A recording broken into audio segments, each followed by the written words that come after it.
kino-compare pa ako sa asawa ni Sunshine na Vice Governor, sa asawa ng ibang sex-bomb na mabait. Mabait daw sila kasi pinayagan nila yung asawa nila na mag-concert. Yung babasihan ng mabait na husband, payagan lang mag-concert. Di ba? Pero ang understand babaw mo naman. yun nga. Ang babaw naman nun. Di ba? Ano bang suot?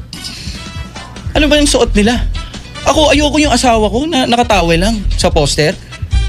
Niligawan ko nga asawa ko simula 2011.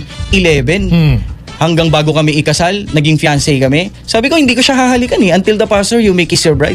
Tapos papayagan ko siya mag-concert para magtawe lang na makikita ng gaano karaming lalaki sa buong Pilipinas.